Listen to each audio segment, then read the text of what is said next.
al Espíritu Santo en tu vida, Dios va a empezar a mostrarte su amistad y vas a disfrutar. Por eso vuelvo a recordarte que los martes, los jueves a las 7 de la mañana, también los jueves por la tarde y los viernes por la noche tenemos las vigilias. Entonces, haz el esfuerzo de llegar, haz el esfuerzo de inscribirte a esos tiempos de oración, porque yo creo algo, si no oras más hasta el día de hoy es porque no crees en el poder de la oración. Si creyeras en el poder de la oración, orarías más. La oración tiene poder, la oración sin duda alguna que nos conecta con Dios. Y si tú creyeras eso, tú orarías más fervientemente, más tiempo, con más constancia, orarías de una forma más intensa, porque, como decíamos la semana pasada, la casa del Señor es una casa de oración y nuestras vidas, como templo que son del Espíritu Santo, tienen que ser casas de oración. Una característica de nuestras vidas tiene que ser la oración, ¿sí? Tiene que haber varias características en el cristiano, pero una de ellas ha de ser la oración. Quiero que tú seas un orador incansable, inagotable, un orador que consigue, yo no sé si alguna vez lo has conseguido, un orador que consigue que los tiempos de oración sean deliciosos en la presencia del Señor. Algunas veces cuando llamamos a la gente a orar, lo primero que aparece en nuestra mente es ¡ay, orar, qué aburrido! Eso no es para mí, yo no puedo orar, es que eso es como me duermo, qué pesadez. No, la oración puede llegar a ser algo delicioso. Dice el Salmo 37 en el versículo 4, deleítate en el Señor y Él te concederá los deseos de tu corazón. Si no has empezado todavía, empieza hoy. Disfruta de la presencia del Señor. Y el modelo que estamos siguiendo para aprender a orar una hora seguida es el llamado Padre Nuestro. Algunos teólogos creen que cuando en el libro de los Hechos de los Apóstoles, por ejemplo, se dice que los primeros cristianos perseveraban en oración, cuando se utiliza la palabra oración, muchos teólogos creen que se refiere realmente al Padre Nuestro. ¿Y por qué se cree eso? Porque Jesús, entre otras cosas, fue un gran maestro, lo que en la cultura bíblica se conocía como un rabino. Y los rabinos solían enseñar y dar sus clases utilizando bosquejos. Ellos entregaban una especie de esquema con varios puntos importantes y en base a esos puntos importantes ellos enseñaban. Y cuando los discípulos le preguntaron al Señor Jesús, Maestro, enséñanos a orar, el Señor Jesús utilizó exactamente esa técnica. Él les entregó un bosquejo y ese bosquejo es el Padre Nuestro. De manera que tenemos que considerar el Padre Nuestro no como algo que tenemos que repetir, como quizá algunos de nosotros aprendimos en nuestra infancia a repetir una oración que no era una oración para repetir. Es más, el mismo Señor le dice a los discípulos, no uséis repeticiones, no uséis vanas repeticiones, o sea, repeticiones que no sirven para nada, están vacías, no uséis repeticiones, sino que más bien usa el Padre Nuestro como un bosquejo, desarróllalo en oración. Y eso es lo que les enseñó el Señor Jesús a sus discípulos. Entonces, estamos viendo en Mateo capítulo 6 ese bosquejo del Padre Nuestro. Y ya hemos visto, el primer día vimos y nos centramos en Padre Nuestro que estás en los cielos, ¿verdad? Padre Nuestro, que podemos llamar a Dios Papá, que podemos reafirmarnos en esa identidad como hijos de Dios. No somos cualquier cosa, somos hijos de Dios por la gracia de Jesucristo.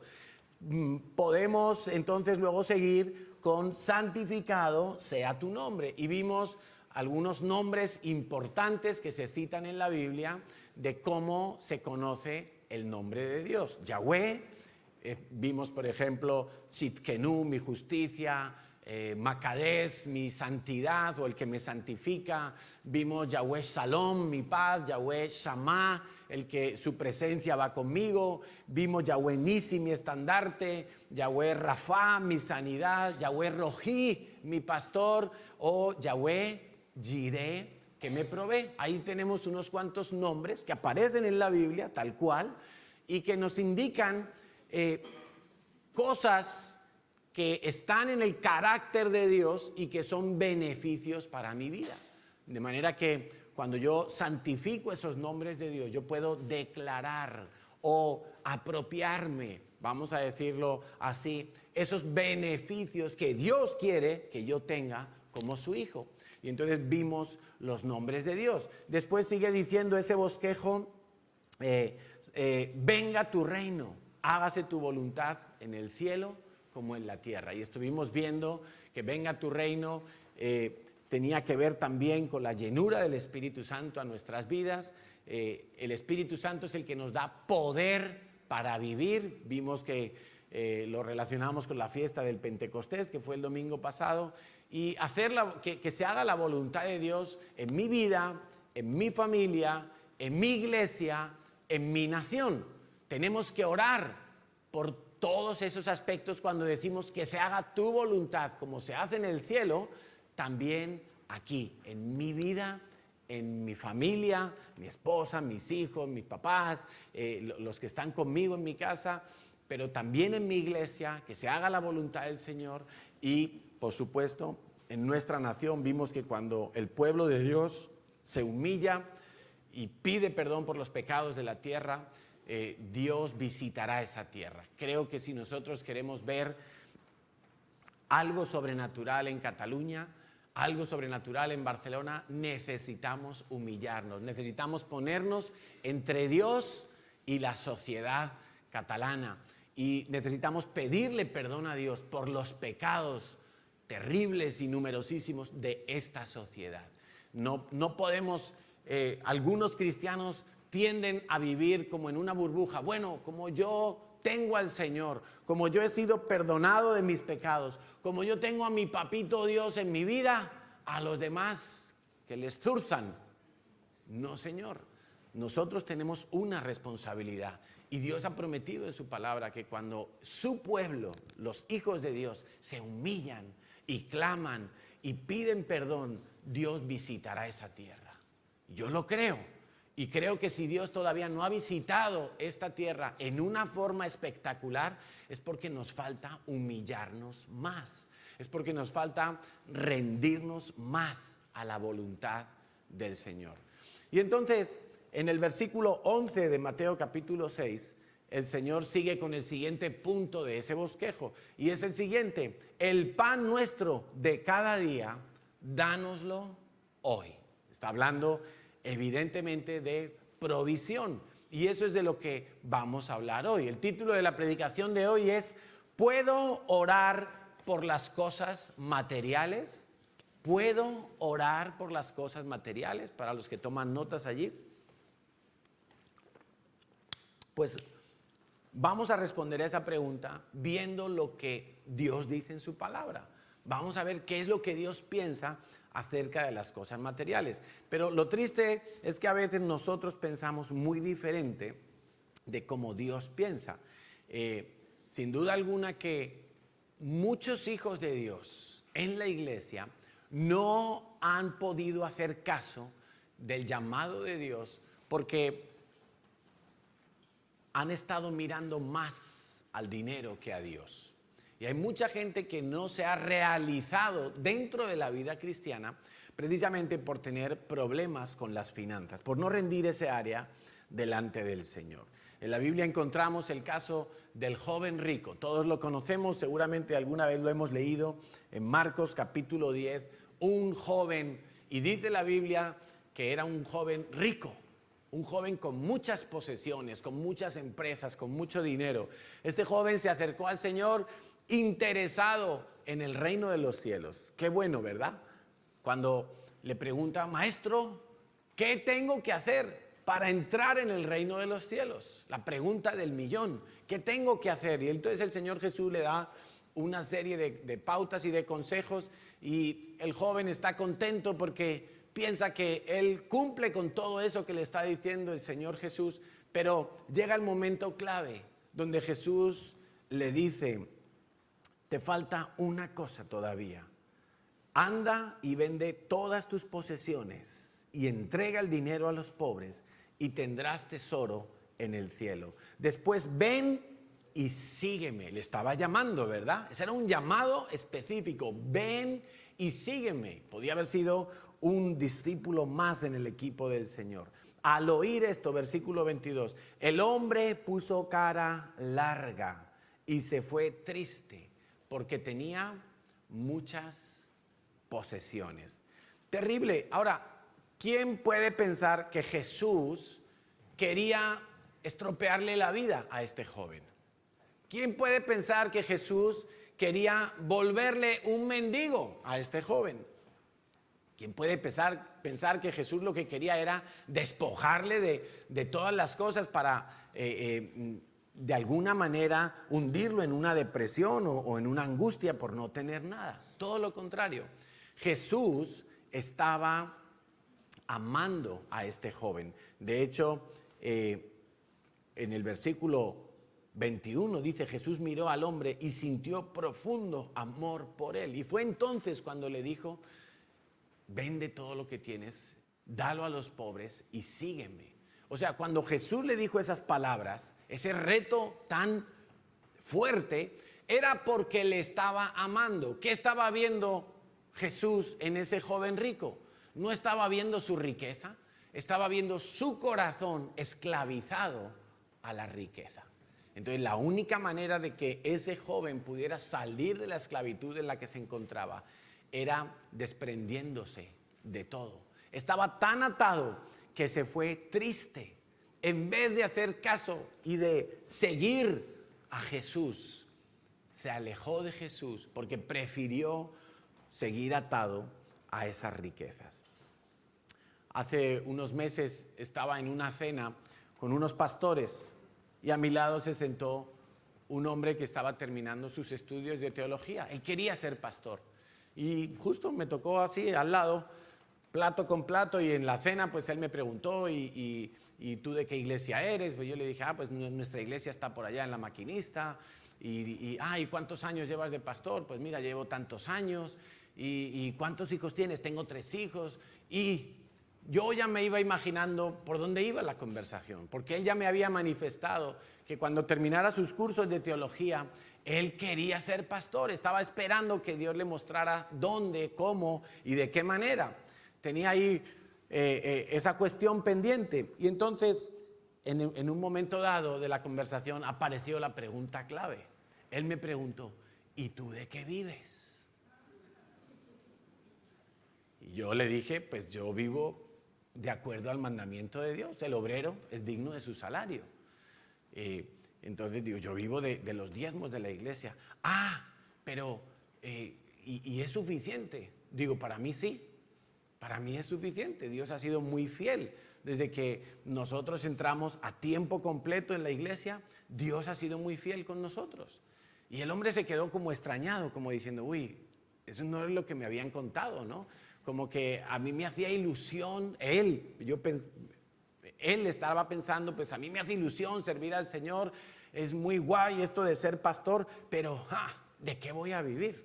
Estaba el hombre pensando en eso, ¿no? Y estaba en cierta manera un poco asustado, porque llegaba el momento de recuperar su trabajo antiguo, en el cual él pidió una excedencia para estudiar esos 3 años de teología, o definitivamente renunciar a esos trabajos, tanto él como su esposa, y dar el paso de pastorear una iglesia. Estaba el hombre ahí en esa cuestión. Pues yo le animé, le dije: mira, confía en el Señor, porque la palabra de Dios dice que el obrero es digno de su salario.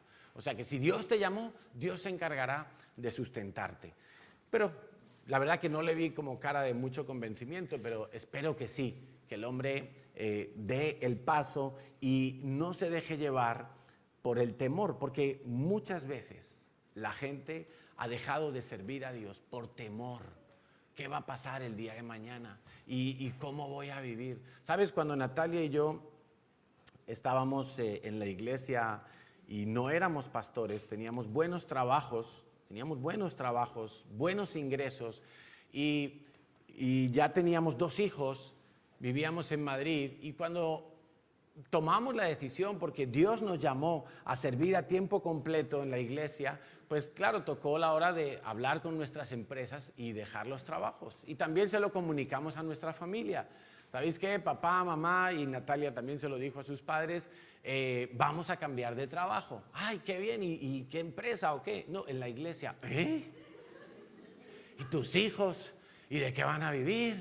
¿Y cómo van a...? ¿Y la ropa? ¿Y los colegios? ¿Y qué va a ser de vosotros? ¿Y por qué habéis estudiado una carrera para ahora dedicaros a esto? Y bueno, y una cantidad de cosas, caras largas en ellos. En nosotros no. En nosotros había un gozo, un deseo. La verdad, yo no pensé mucho de qué iba a vivir. Yo nunca le pregunté aquí cuál va a ser mi sueldo.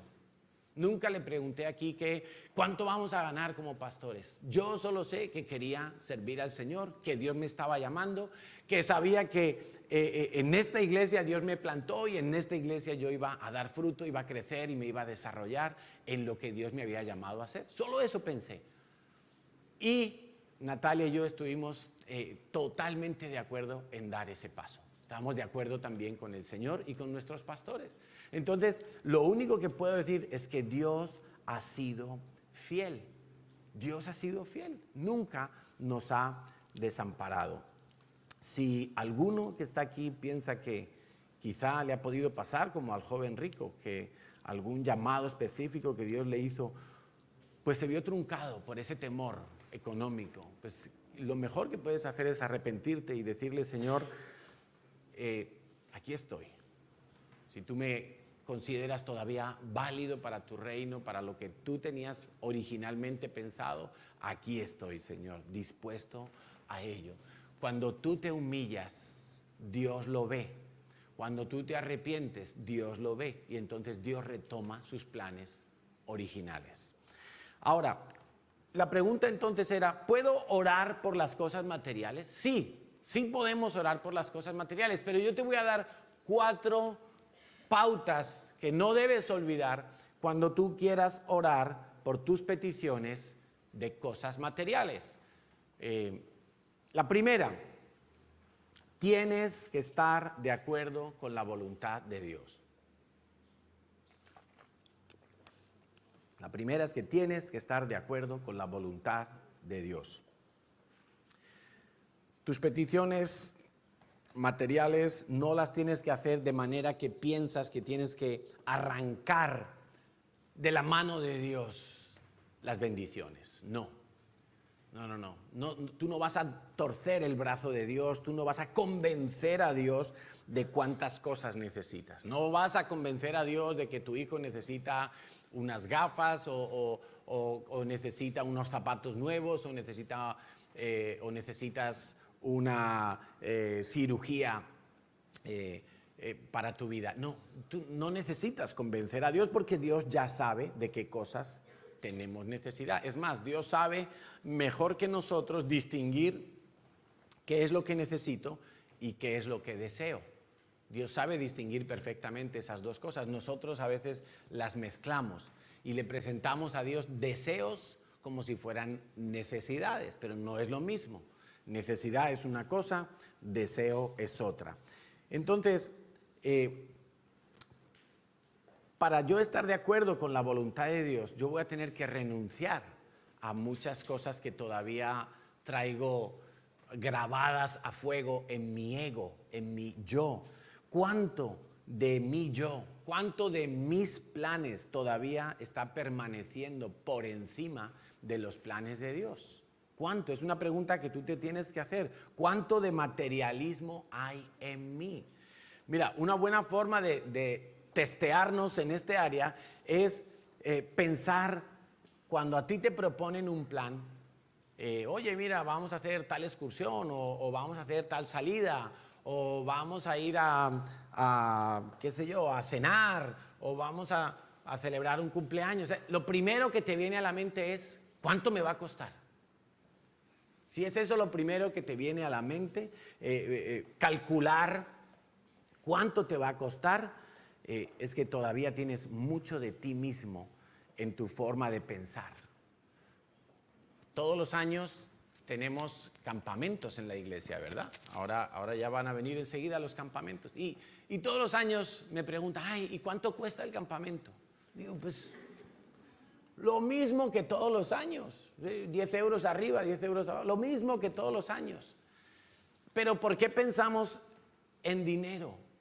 Porque no estamos pensando en nuestros hijos. No estamos pensando en las prioridades de Dios. Estamos pensando en dinero porque todavía tenemos mucho de nosotros, tenemos mucho de nuestro ego. ¿Cuánto de ego, cuánto de egocentrismo y de egoísmo hay en nosotros? Más de lo que tú piensas. Mira, cuando pasan un vídeo de la iglesia aquí y tú estás ahí, ¡ay, qué bonito el vídeo de la iglesia! ¡Ah, pero yo no aparezco en ninguna foto! ¿Os ha pasado eso? A mí me ha pasado muchas veces. Yo estoy viendo, a ver dónde salgo. ¡Ay, ay, ay, ay! ¡Ay, por allí me vi al fondo! Señor, me sacaron de lejos. ¿Eso qué quiere decir? Que yo todavía estoy pensando demasiado en mí mismo, más de lo que debería. Entonces yo, para ponerme de acuerdo con Dios, voy a tener que renunciar a muchas cosas. Y especialmente, si yo quiero mejorar cuánto de acuerdo tengo yo con Dios, voy a tener que hacer a su vez 4 cosas. Dentro del punto 1 vamos a ver ahora 4 puntos más. El 1.1 sería orar y leer la Biblia. Es decir, tener comunión con Dios, tener comunión con Jesús, tener comunión con el Espíritu Santo. La Biblia me va a enseñar cuál es la voluntad de Dios. El Espíritu Santo me va a capacitar, me va a dar el poder para vivir dentro de la voluntad de Dios. Y yo le quiero decir una cosa a todos los que están aquí. Si en los primeros meses o semanas de tu vida cristiana tú no aprendes a orar y a leer la Biblia todos los días, luego te va a costar mucho más. Te va a costar infinitamente más. Por lo tanto, empieza ya a orar y a leer la Biblia todos los días. En segundo lugar, 1.2, vas a necesitar tener no solamente una buena relación con Dios, sino una buena relación con los demás en la iglesia. Tú necesitas estar plantado en la iglesia. ¿Sabes por qué Dios quiere que estemos plantados en la iglesia? Porque Dios quiere que unos a otros nos exhortemos. Hebreos 10, 24 al 25 dice, pensemos en maneras de motivarnos unos a otros a realizar actos de amor y buenas acciones. Y no dejemos de congregarnos, como lo hacen algunos, sino animémonos unos a otros, sobre todo ahora que el día de su regreso se acerca. O sea, Dios nos está diciendo básicamente, congrégate de una forma constante, de una forma regular, de una forma que tú puedas tener buenas relaciones con los demás, porque esos otros que están en la iglesia contigo te van a decir, oye, necesitas un poquito más de generosidad, necesitas un poquito más de puntualidad. Oye, mira, me gustó que el otro día viniste pronto y ayudaste. Sí, nos vamos a estar estimulando. En la Reina Valera dice exhortando. Exhortar quiere decir corregir a alguien para que siga un curso de acción determinado. O sea, como para que no se desencarrile, ¿verdad? Eso es exhortar. Ahora, en la iglesia muchas veces hemos oído, ay, es que a mí no me gusta que me presionen. ¿Sí o no? Es que a mí, es que cuando me presionan yo no hago nada. Pues quiero que sepas que no es presión, o por lo menos no es una presión malintencionada, es una presión de amor, es una presión para que mejores, para que cambies, para que crezcas, para que corrijas lo que está mal. Pero a veces es el rechazo de nuestra vida el que nos hace interpretar ese amor de los demás como algo que pincha y que molesta. Por el rechazo nosotros no recibimos bien la exhortación de nuestros líderes, de nuestros pastores, de nuestros hermanos en la fe, en la congregación. Y entonces estamos como, ay, no, es que no me gusta, es que no, es que me presionan, es que el compromiso. Eso es rechazo, quiero que lo sepas. Necesitas entonces en la iglesia estar sujeto a tus pastores. Esto no me lo estoy inventando yo, esto lo dice la Biblia en Hebreos 13:7. Sujetaos a vuestros, ¿qué? Sujetaos a vuestros pastores y obedecerlos. ¿Por qué Dios se inventa este tipo de relaciones en la iglesia donde yo necesito no solamente tener buenas relaciones con los demás, sino además estar sujeto a los pastores? Porque si tú no te sujetas a los pastores, tú nunca vas a conocer la autoridad de Dios en tu vida. Tú nunca vas a poder orar con autoridad si tú no te sujetas a la autoridad más inmediata que Dios ha puesto en tu vida, que son tus pastores. Por eso la gente rebelde no tiene poder en su oración. La gente que no le gusta que le digan nada en la iglesia, no tiene poder en la oración. Se está perdiendo el privilegio de orar con poder, de orar con autoridad, porque hasta que no se sujeta, no puede vivir en la autoridad que Dios tiene lista para que reciba esa persona. Por eso Dios dice, sujetaos a vuestros pastores y obedecedlos, porque ellos tienen que dar cuentas de vosotros, porque ellos son los que velan por vosotros. Es un asunto espiritual, ¿verdad? Cuando una persona está bien plantada en la iglesia, ¿sabes por qué se nota? ¿Sabes cuál es la característica de una persona que está bien plantada en una iglesia?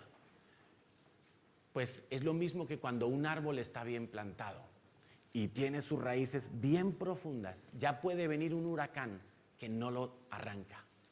Y eso es una persona bien plantada en la iglesia. Una persona que aunque vea un error de otra persona, incluso un error de los pastores, una persona que cuando ve que hay cambios y de repente esos cambios, a él le van peor. Han cambiado el horario y ahora el horario ya no le combina bien y entonces la iglesia se trasladó a un barrio y allí está más lejos de mi casa y entonces, este fin de semana me exhortaron, me corrigieron, me regañaron porque llegué tarde. Entonces, aunque vengan vientos de ese tipo, no se mueve del lugar porque tiene las raíces bien profundas. Eso es una persona bien plantada en la iglesia.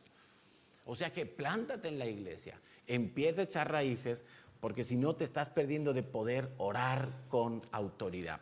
Punto 3, punto 1.3. O sea, estamos todavía en el primer punto, estar de acuerdo con la voluntad de Dios. Entonces hemos visto tener comunión con Dios, tener buena relación con otros. Tercer punto, buenos hábitos de trabajo. Tú necesitas ser una persona trabajadora, esforzada, madrugadora, diligente, cumplidora, leal a su empresa. Un buen trabajador, el trabajador del año tienes que ser tú. Y entonces, en la vida cristiana a veces encontramos dos extremos. Encontramos el vago, el que no le gusta ni mover una pluma. El que le dicen, oye, ayúdanos a colocar las sillas y dice, que me duele la espalda, es que yo no puedo coger peso. Y lo que le duele la espalda es de tanto dormir. Entonces la Biblia dice en 2 de Tesalonicenses 3:10, los que no están dispuestos a trabajar, que tampoco coman. Máxima, los menús, ya sabes, a los vagos no se le vende. Sí, el Señor definitivamente no nos llama a ser unos vagos. Y algunos se ve que cuando Pablo dio este consejo allí a la iglesia de Tesalónica, es porque había algunos que iban de gorrones a la iglesia. Iban solo a gorronear, no querían hacer nada más, no querían servir, no querían hacer nada por los demás, no aportaban nada, solamente llenar un lugar en la iglesia, pero querían comer del saco de la iglesia. Entonces Pablo dice, no, al que no trabaje, que no coma. Y Pablo dice muy claramente en su palabra, cada uno con el trabajo de sus manos tenga lo suficiente para vivir. O sea, Dios, el trabajo, mejor dicho, no es una maldición. El trabajo no es una maldición. El trabajo es algo que está establecido desde el capítulo 1 de Génesis, cuando Dios le dice a Adán y Eva, aquí tenéis la tierra para trabajarla y para cuidarla. Tenían que trabajar. Eso no era gratis. La maldición, fruto del pecado, es el agotamiento, es el cansancio, es que terminamos la jornada hechos polvo. Eso sí es la maldición, porque al principio no era así. Adán y Eva tenían una resistencia muy diferente a la que tenemos ahora las personas. Parece ser que incluso dice, con el sudor de tu frente comerás el pan.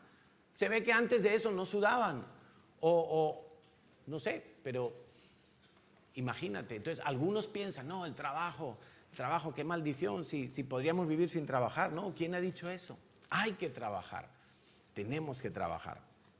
Pero está el otro extremo, aquel que quiere trabajar tanto que ocupa los domingos, ocupa horas extras, ocupa doble turno y entonces nunca para de trabajar. ¿Por qué? Pues puede ser por orgullo, porque dice, yo quiero tener el mismo coche que mi vecino, yo quiero tener eso porque si no, no soy nada, no soy nadie. O puede ser por temor, es que, y si me quedo sin trabajo, al menos tengo 2 trabajos. Y entonces si me falla uno, tengo el otro. Pero en ese temor vas a ser enlazado finalmente, porque así dice la Biblia. El temor que yo pensaba que me iba, de lo malo que me iba a pasar, al final es lo que me pasa y lo que me ocurre y caigo en esa trampa. Entonces, como se suele decir, ni tanto ni tan calvo, ¿verdad? Ni no hacer nada y tener una mentalidad de que todo me lo tienen que dar, pero tampoco el otro extremo de trabajar tanto por orgullo y por temor que no le dedico tiempo a Dios. Yo tengo que aprender a ser un buen trabajador, cumplir con mis funciones, ser responsable, ser diligente, llegar a tiempo a mi trabajo, ser fiel a mi jefe, cumplir con las labores que se me han encomendado y hacerlo bien, hacerlo lo mejor que sé. Buenos hábitos de trabajo. En cuarto lugar, tú debes ser obediente a la palabra de Dios en cuanto a diezmos y ofrendas. La Biblia, a mí me gusta mucho más llamarle primicias, que es un nombre que usa mucho en la Biblia, porque Dios dice que todas las primicias son de Dios. Y Dios puso ese mandamiento en su palabra para que nosotros aprendamos a reconocer que todo es de Dios. De manera que podemos decir que el 10%, que eso es el diezmo, eso son las primicias, el 10%, así lo establece Dios en su palabra, es de Dios. Y el 90% es de Dios también. A ver qué pensamos. Tenemos más de nosotros de lo que pensamos. Algunos dicen, no, el 100% es mío porque yo soy el que va a trabajar todos los días. Pero no, Señor, tú vas a trabajar porque Dios te ha dado la vida, porque Dios te da el aire para respirar, porque Dios te mantiene con salud, porque tu vida te la dio Dios. Todo en este mundo, todo, escúchalo bien, todo es de Dios. El 10% que tú traes al alfolí, pero el 90% también. Entonces, ¿qué quiere decir esto? Que Dios se compromete a que el 90% que te deja en préstamo para que tú lo administres, lo tienes que administrar con sabiduría. No es que como yo diezmo, luego ya vivo con el 90% haciendo lo que me dé la gana. No, Señor. Yo vivo con el 90% rindiéndole a Dios todas mis necesidades. Dice Proverbios 3:9, honra al Señor con tus bienes, con tus riquezas y con lo mejor. Esas son las primicias. Así dice la Reina Valera. Con tus primicias honra a Dios. Ese tiene que ser tu estilo de vida. Proverbios 3:9. Honra a Yahweh. Algunos dicen, no, pero el diezmo, que si el diezmo es de Dios, que si no es de Dios, que si es del Antiguo Testamento, que si es de... Yo creo que en el Nuevo Testamento el diezmo es el punto de partida. Imagínate, para algunos que dicen, no, es que el diezmo es del Antiguo Testamento. Sí, claro que es del Antiguo Testamento, incluso antes del Antiguo Testamento. Antes de que Dios le diera las leyes a Moisés, por primera vez, ya hubo gente que había diezmado. Ya Abraham había dado los diezmos de todo su botín de guerra. al sacerdote Melquisedec, que vivía en Jerusalén, entonces no se llamaba Jerusalén. Ya Jacob hizo una promesa a Dios de darle los diezmos de todo en su peregrinaje por la vida. Antes de la ley ya había un pacto, digamos, de diezmos. Y en la ley está el diezmo. Y después de la ley, ¿qué viene? Después de la ley viene una norma más alta. Y quiero que lo mires de esta manera. En la ley de Dios decía, si un hombre se acuesta con una mujer y él está casado, es un adúltero, ¿verdad? ¿Sí o no? Y Jesús dice, después de la ley. Después de la ley no significa que la ley ya se extinguió. Después de la ley significa que la ley pasa a estar escrita en nuestro corazón. La ley sigue tan vigente como antes de Jesucristo. La ley sigue siendo activa, sigue estando en vigor. Por favor, la ley no ha caducado. Cuando tú lees en la Biblia, el fin de la ley es Cristo, no significa fin de que terminó la ley ya en este punto, no. Significa que el objetivo, la finalidad, el propósito de la ley es Cristo. Es que tú veas que como no puedes cumplir toda la ley, necesitas a Cristo.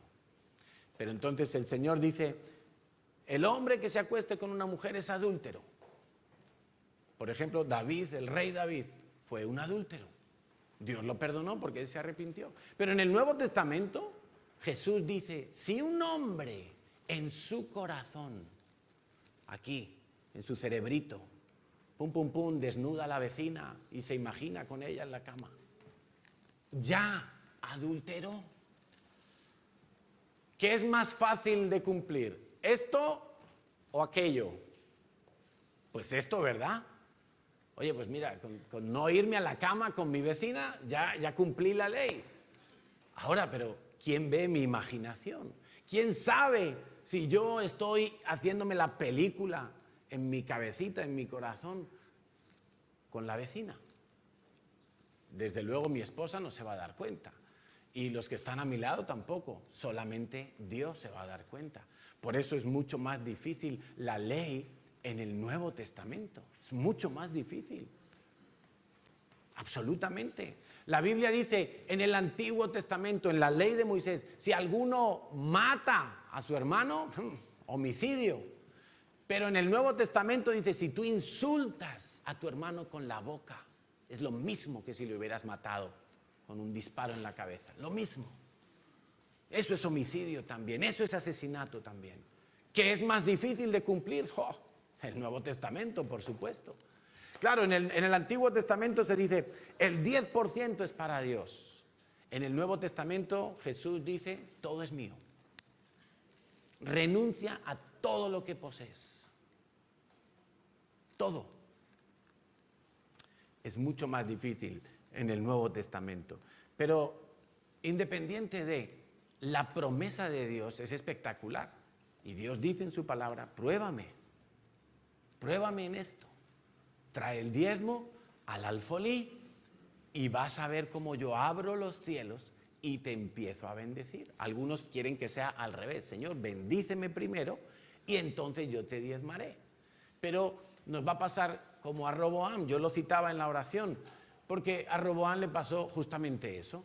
Él heredó el reino de Salomón, su padre, y durante 3 años se dedicó a consolidar el reino, porque el reino, nada más recibirlo, Roboam se dividió.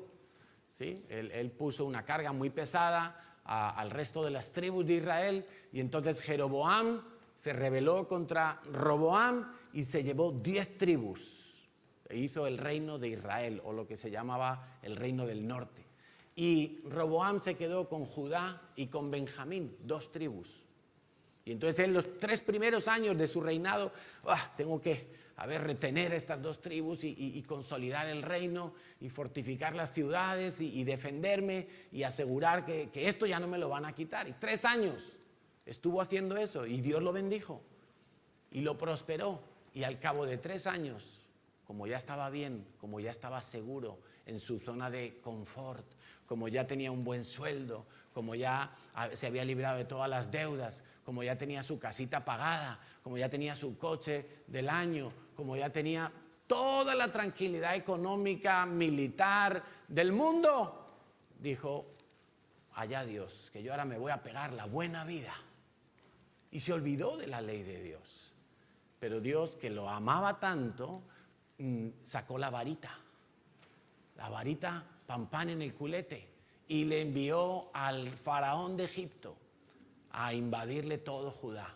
Hasta las mismas puertas de Jerusalén llegó el faraón de Egipto, con sus carros y con sus incontables soldados. Y cuando Roboam se vio con el agua al cuello, ¡ay, Señor! Me olvidé de tu ley, pero tú eres justo. Tú lo que estás haciendo, tienes toda la razón en hacerlo. Te pido perdón. En ese momento, como Dios vio que se humillaba, dijo, tranquilo, no te voy a destruir. Y lo volvió a levantar, lo volvió a restaurar, lo volvió a prosperar. Que no nos pase a nosotros igual. Y a veces estamos pendientes, no, Señor, bendíceme, porque entonces cuando yo tenga de sobra, te voy a dar. Pero es que no es así, es justo al revés. Tú tienes que primero dar para que Dios te dé. Entonces, cosas que tengo que tener en cuenta cuando yo le pido por asuntos materiales a Dios. Primero, vuelvo a repetir, estar de acuerdo con la voluntad de Dios. Y eso implica los 4 puntitos que acabamos de desarrollar. Segundo asunto que yo tengo que tener en cuenta cuando pido cosas materiales a Dios. Yo tengo que creer que la voluntad de Dios es prosperarme. Algunos piensan que Dios quiere a todo el mundo pobre. Algunos piensan que el evangelio es pobreza, que para predicar el evangelio hay que ser pobre, que Dios ordena prácticamente que todos sean pobres, que Dios nos quiere quitar de lo material. No, Señor, no es verdad. Tú tienes que creer lo que dice la palabra de Dios. Y te voy a decir algo más. ¿Tú sabes cuánto te quiere dar Dios a ti en cuestión financiera? ¿Quieres saber cuántos ceros tiene la cifra que Dios te quiere dar a ti cada mes? Te lo voy a decir. Dios quiere darte tanto como tú seas capaz de administrar sin que tu corazón se vaya detrás de esos ceros. Eso es lo que Dios te quiere dar. Si tú fueras capaz, si tú y yo fuéramos capaces de administrar 1 millón de euros, Dios nos lo daría. Pero a veces no somos capaces ni de administrar 800 euros. Y estamos, ay, es que 80 euros de diezmo, no, esto es como un puñal en el corazón, Señor. ¿Y qué voy a hacer yo? Y Dios te dice, pero confía en mí. Tú, no, ¿cómo voy a confiar? Pero si no hay, pero si no se puede. Dios te quiere dar tanto como tú le demuestres que eres capaz de administrar sin que tu corazón se incline a las bendiciones. Por eso el salmista, que era el rey David, casi todos los salmos, y era rico, el rey David era multimillonario, y el rey David le decía a Dios, Dios mío, dile a mi corazón que se incline ante ti. Porque él sabía que las muchas riquezas que tenía, se le podían subir a la cabecita. Y podían hacer que él se olvidara de Dios también. Él le decía, Señor, dile a mi alma, recuérdale a mi alma, inclínate ante Dios. Él hacía ese tipo de oración preventiva tan inteligente, ¿verdad? Entonces, empecemos a confiar en Dios. Otros creen que Dios no tiene nada que ver con el dinero, que Dios es espíritu y que entonces Dios no se mezcla con lo material. Pero ¿tú qué eres? Tú eres espíritu, alma y cuerpo, ¿verdad? Tú eres materia, tú comes, ¿verdad? Tú te vistes con ropa. Claro, y la Biblia dice, no eres más tú que las florecillas del campo, que Dios las viste de colores y de todos esos jardines ahora en primavera que uno se queda extasiado mirando los colores. Dice, tú eres más que esas flores, que no trabajan, ni son sastres para hacerse vestidos. Tú eres más que los pajarillos. Todos los pajaritos que hay por aquí, por la ciudad, siempre encuentran el gusanito, la hormiguita para comérsela. Tú eres más que un pajarito de esos que no trabaja nada, está todo el día por ahí libre, volando. Que me apetece ir a la playa, venga, una vuelta. Que me voy al Tibidabo, mira qué vistas. Que me voy, por ahí está el pajarito. Y come todos los días. Tú eres más que el pajarito. Tú eres más que el pajarito. Dios sí tiene que ver con lo material. Te sorprendería saber la cantidad de versículos, de parábolas, de enseñanzas económicas que tiene la Biblia. La Biblia habla más de dinero que de fe. ¿Por qué será? Porque nosotros el dinero lo tocamos y la fe no. La fe no la vemos. La fe la podemos practicar, pero el dinero es algo que es palpable para nosotros. Otros creen lo contrario, que Dios los va a hacer millonarios, que Dios los va a engrandecer de una manera asombrosa. Y hoy se predica mucho esto en muchos lugares. Te diría, ten cuidado con lo que escuchas en internet, porque no todo lo que hay en internet es saludable. Y hoy en día tú ves predicadores que aseguran que si tú no eres rico es porque estás pecando. Imagínate. Y entonces la gente hace lo que sea con tal de enriquecerse, hasta pecar. Pero no es verdad. No necesariamente Dios te va a hacer millonario, porque a lo mejor Dios tiene otros planes para ti. Sobre todo, Dios quiere que tú tengas un corazón que nunca se desvíe de Él. Ahora, ¿qué dice Dios exactamente acerca de las cosas materiales? Proverbios 10:22. La bendición de Dios es la que enriquece y no añade tristeza con ella. O sea, cuando una persona recibe económicamente mucho, pero esa persona empieza a estar en intranquilidad, en ansiedad, en preocupaciones, es porque esa riqueza no vino de la mano de Dios. No vino de la mano de Dios. La riqueza de Dios no añade tristeza, no añade una carga adicional. La riqueza de Dios es para prosperarte integralmente. Filipenses 4:19 dice que, y este mismo Dios, quien me cuida, suplirá todo lo que necesiten de las gloriosas riquezas que nos ha dado por medio de Cristo Jesús. Y quiero leerte un pasaje que va a cambiar tu manera de pensar respecto a la provisión de Dios. Y no solo respecto a la provisión de Dios, sino a por qué Dios quiere darte más de lo que hoy en día pasa por tus manos. Segunda de Corintios 9, versículo 8 al 11. Segunda de Corintios 9, del 8 al 11. Por favor, presta mucha atención. Aquí hay algo que si tú hoy sales con esto en el corazón, tu vida va a cambiar. Tu vida va a ser muy diferente, te lo garantizo. Dice así: y Dios proveerá con generosidad todo lo que necesiten. ¿Cómo va a proveer Dios? Con generosidad. O sea, Dios no te va a proveer, si necesitas 10, no te va a dar 9, te va a dar 11, te va a dar 12, con generosidad. ¿Vale? Esto es como cuando yo me siento a comer aquí los domingos, que por ser el pastor me ponen el plato como si se lo fuera a comer, no sé, un gigante. Me ponen el plato, ¡ay! Se desborda, no puedo ni meter el tenedor porque ya se sale. O sea, con generosidad. Entonces, siempre tendrán todo lo necesario. Escucha, por favor, escucha esto. Y habrá bastante de sobra para compartir con otros. Esa es la clave que va a cambiar tu vida. Esa es la clave que va a cambiar tu vida. Que cuando Dios te da más de lo que necesitas, no es para atesorarlo como si, ahora que tengo más lo voy a guardar. No vaya a ser que mañana no tenga suficiente. No. Dios te va a dar más y de sobra para compartir con otros.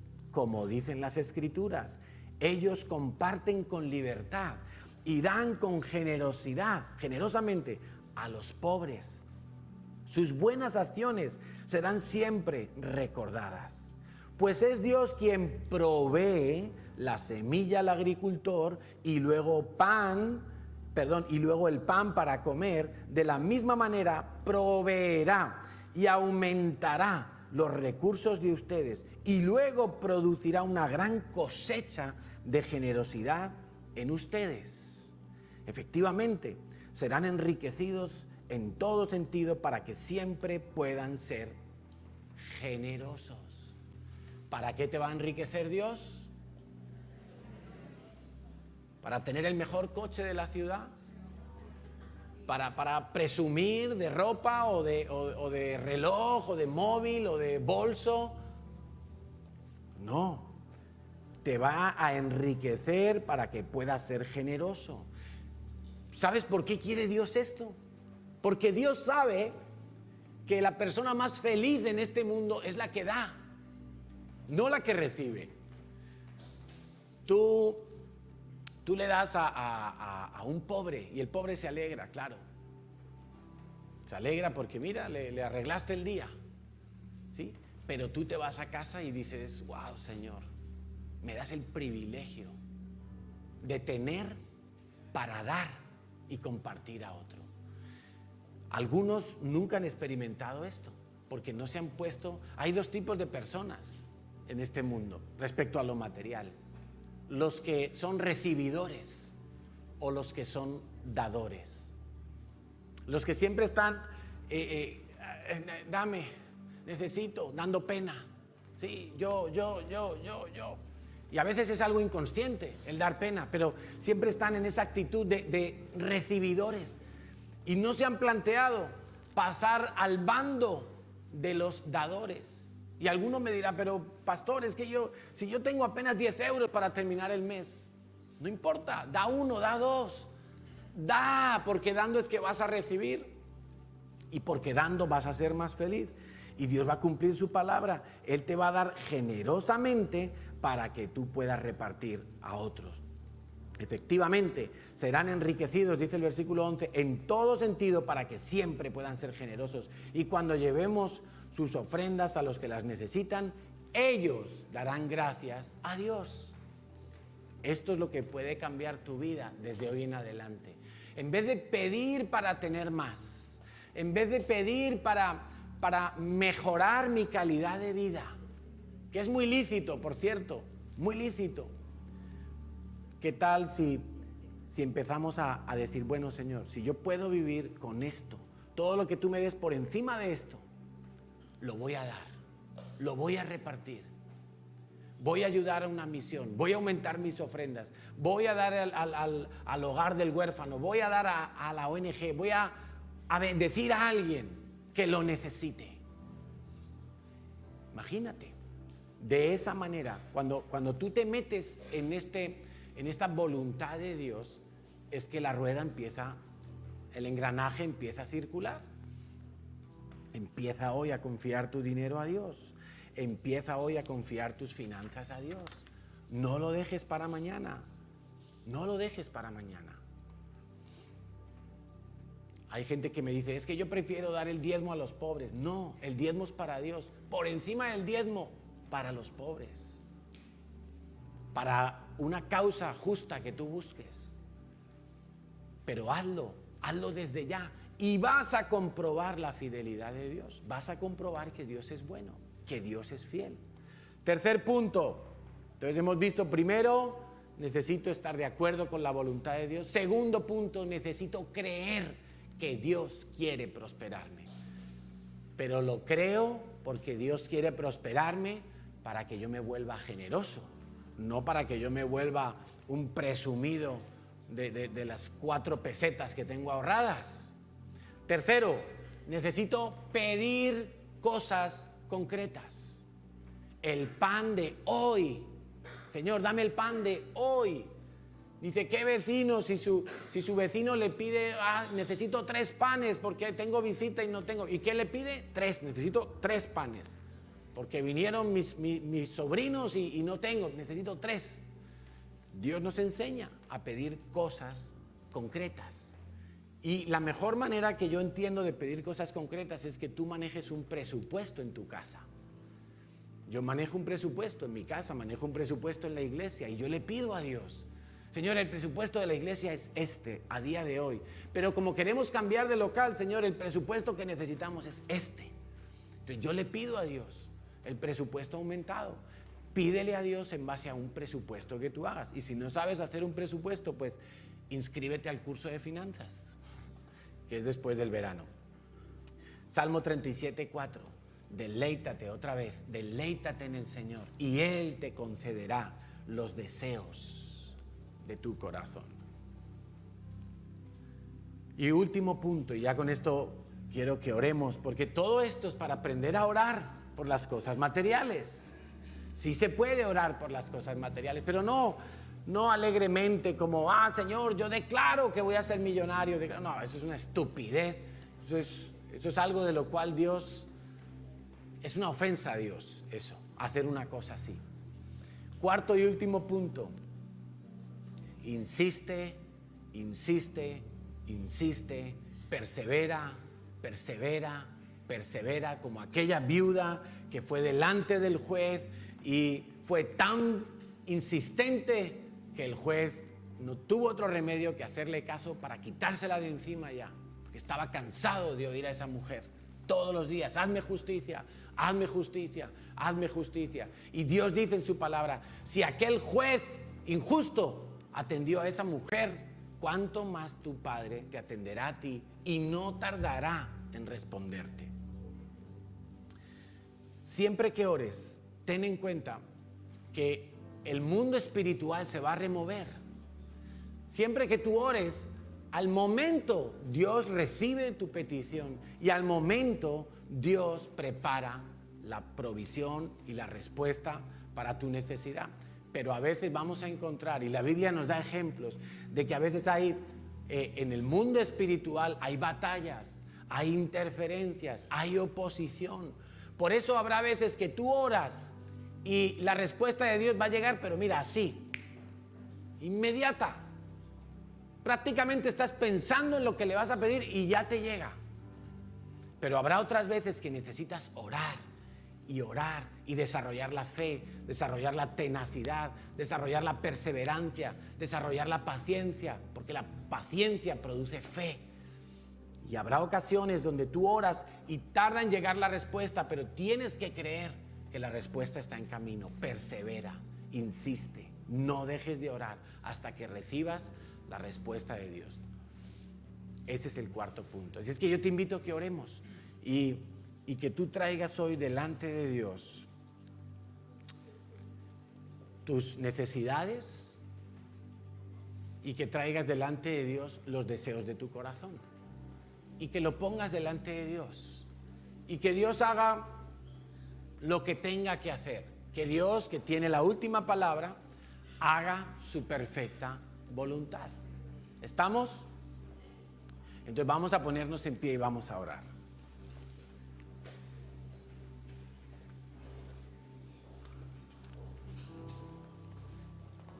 Dile, Padre, yo quiero estar de acuerdo contigo, Señor.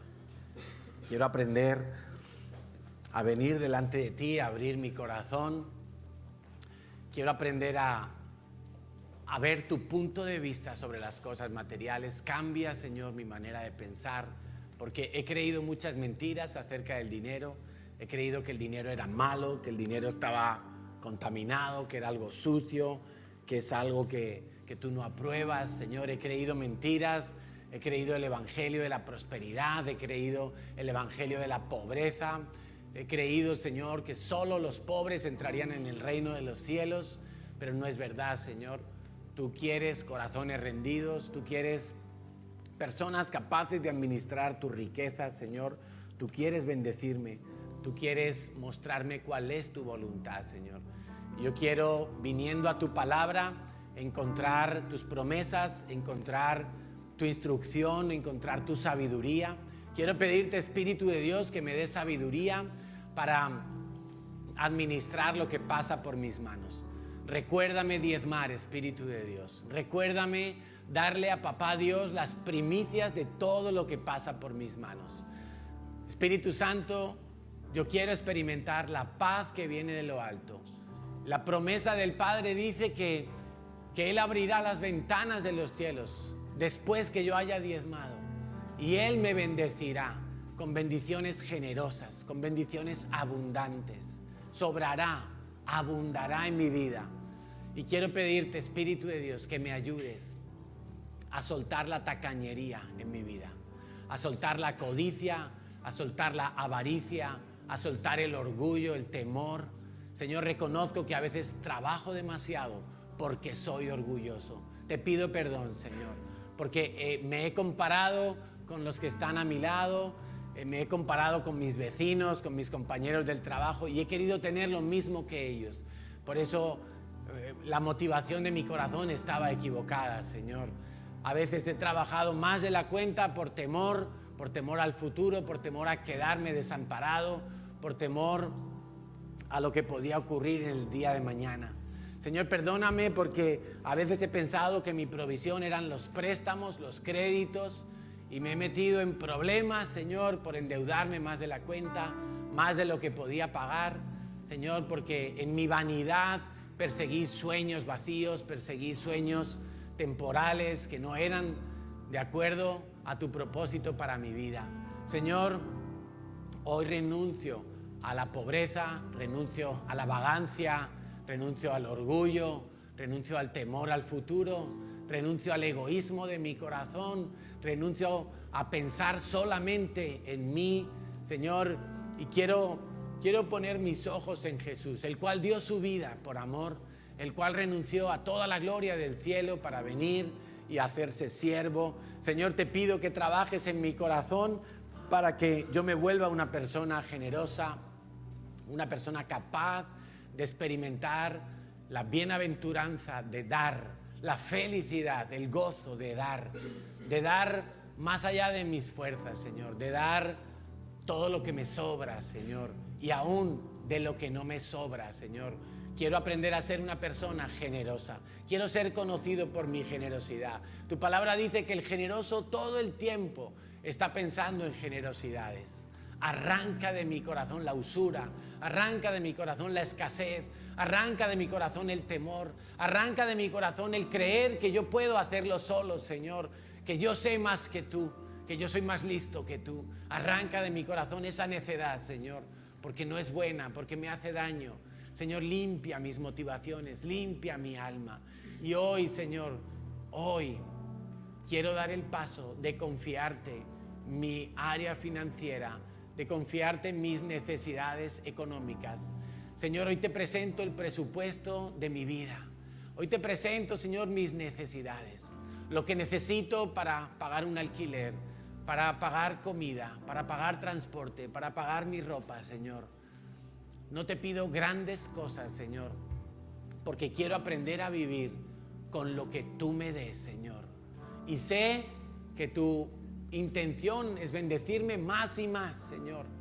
Sé que tu intención es prosperarme más de lo que hoy soy próspero, Señor. Pero no quiero, bajo ningún concepto, Señor, que mi corazón se desvíe y vaya corriendo detrás de las bendiciones. Y por correr detrás de las bendiciones te dé a ti la espalda, Señor. No permitas que eso pase. Hoy te pido, Dios, que inclines mi corazón ante ti. Te pido, Dios, que le digas a mi alma que tú eres su Señor, que tú eres su dueño, que tú eres su proveedor. Hoy te presento las necesidades de hoy en día, Señor. El pan de este día, hoy te pido que tú me lo des, Señor. Y que tenga para compartir con otros, Señor. Gracias, Padre. Gracias, Dios. Gracias, Dios. Quiero entregarte mis sueños, tu voluntad, haz en ellos. Mi corazón te lo entrego, enamórame de ti, Señor.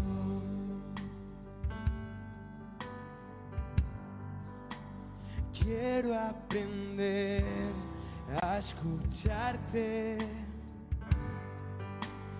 quiero saber qué es amarte. De tu verdad yo saciarme.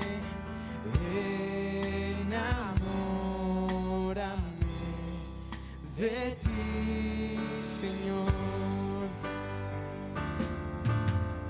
Que tu presencia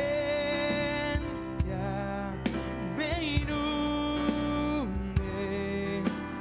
ya de mí un odre nuevo. Cámbiame, renuévame, enamórame de ti, Señor. Ayúdame a ser una persona equilibrada, Señor. Que yo sepa trabajar, pero también sepa descansar. Que sepa esforzarme, que sepa ser diligente. Dame sabiduría, Señor, para hacer mi trabajo, para hacerlo con lealtad, para hacerlo con fidelidad a los jefes que tú has puesto sobre mí, Señor.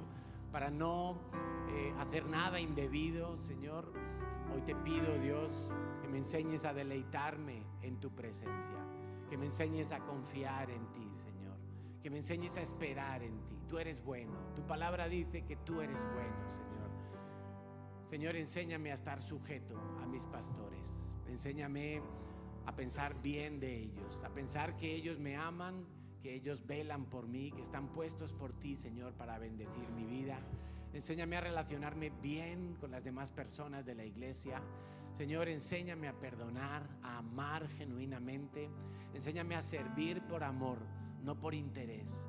Señor, y que tu reino venga a mi vida, que toda tu voluntad se haga en mí. Señor, que todo lo que tú has dicho de mí se haga sin faltar nada. Gracias, Dios. Hoy me rindo por completo delante de ti, Señor, y te alabo con todo Quiero mi ser. aprender a escucharte. Quiero saber qué es amarte. De tu verdad yo saciarme. Enamórame de ti, Señor. Que tu presencia me inunde, haz de mí un odre nuevo. Cámbiame, renuévame,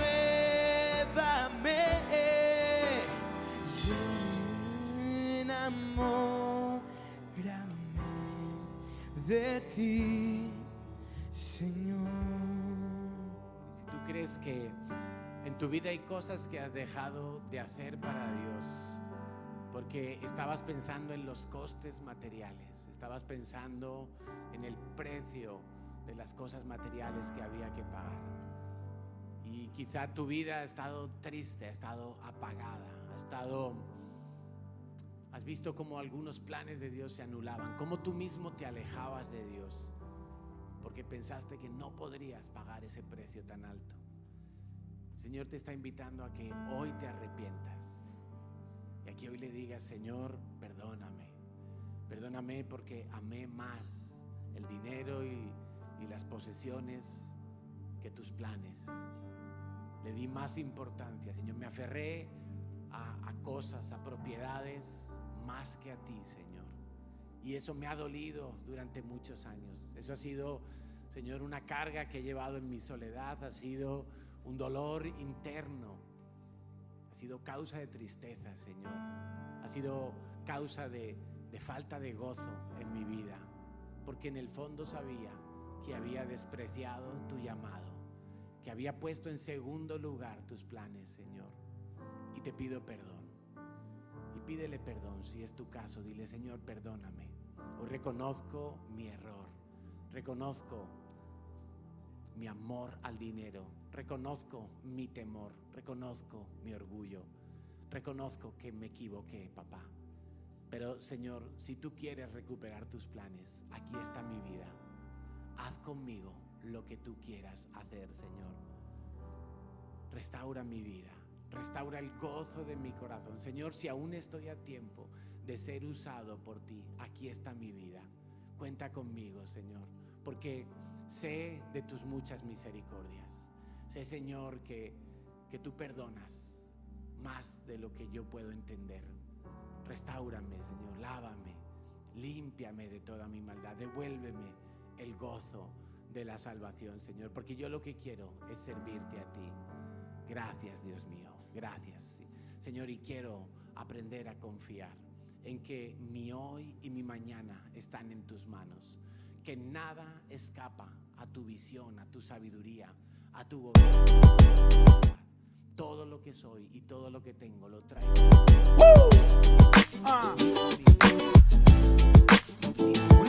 Vida Music, yo Freedom, break it down. Porque son tuyas antes que mías. Antes te doy gracias, Señor, por dejarme tener todas las cosas que tengo hasta el día de hoy. Lo mucho, lo poco, Señor, te doy gracias porque tú eres el Señor de todo lo que tengo. Te alabo, Señor, y te alabaré, y que nada impida que todos los que estamos aquí te alaben, Señor. Que nada impida que nuestras bocas te alaben, que nuestros corazones te alaben. Ninguna preocupación, ningún afán, Señor. Nuestro corazón, nuestra alabanza es para ti, Dios. Tú eres todopoderoso, tú eres Rey de Reyes. Nadie como tú, Señor.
Iglesia, canta que tú eres santo. No hay nadie como tú.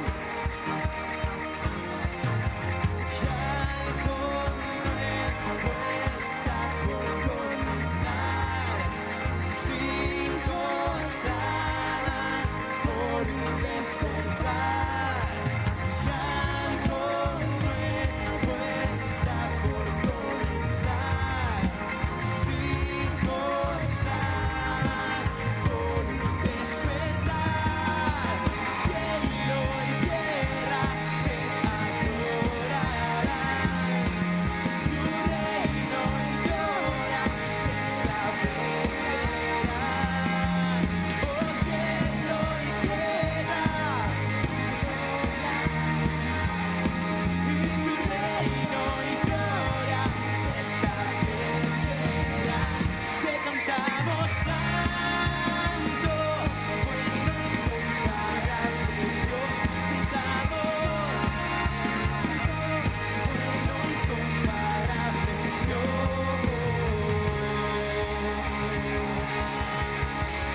gloria, todo el honor al Santo de los Santos, al Rey de Reyes, al único y sabio Dios. A Él sea toda la gloria, por siempre y para siempre. Amén. Bueno, nos sentamos un momento, por favor. Vamos a dar unos anuncios. Pero antes de dar los anuncios, queremos saber si hay alguna visita que venga hoy por primera vez. ¿Hay alguien que nos visite hoy por primera vez? ¿No? ¿Sí? ¿No? ¿No se sabe? No hay nadie. Bueno, pues vamos entonces con los anuncios. Primero, el sábado que viene, ahora sí, porque el domingo pasado me equivoqué. El sábado que viene tenemos el concierto de la Festa de las Reformes, la fiesta que celebramos el 500 aniversario de la Reforma de Lutero. Tocarán Quique Pavón y Alex San Pedro, conciertazo, en el Arco del Triunfo, ¿de acuerdo? Es gratuito, es allí al aire libre, entonces pues va a ser un tiempo muy especial para poder disfrutar juntos adorando a Dios y que los cielos de Barcelona se llenen de alabanza a Dios. Segundo lugar, tenemos un nuevo Conéctate para el domingo que viene a las 9:30 de la mañana. Para los que no han hecho Conéctate nunca, pues que hablen con cualquiera de nosotros al final de la reunión para inscribirse. Tercero, tenemos los campamentos de verano, ya están ahí en la aplicación, se pueden ver todas las fechas, están también en el tablón de anuncios, en el boletín. El primero de todos es el campamento de niños y jóvenes, pero luego vienen más campamentos, viene campamento de inglés, viene campamento para las familias, viene campamento para los líderes y de nuevo en agosto se repetirá otro campamento de niños y jóvenes. Y tengo un cuarto anuncio, me avisaron hoy que para el 4 de junio, a ver, eso no es este lunes, ¿no? Es al otro, sí. Para este lunes no, al siguiente va a ir una brigada de trabajo al redil. Entonces me están pidiendo voluntarios que quieran ir a echar una mano para trabajar pintando, cavando zanjas, a lo que haga falta por allí. Entonces si hay alguien que tenga disponible esa semana, pues que hable con Luis Arias al final de la reunión, porque vamos a coordinar para ir para allá. Y creo que nada más, ¿no? No hay diplomas que entregar finalmente. El domingo que viene entregamos los diplomas del Conéctate. Pues que el Señor os bendiga. Nos vemos. Levántate, saluda a 3, 4, 5 personas hoy. Si no los has saludado nunca, mejor. Alguien que saludes poco, ve y dale un abrazo.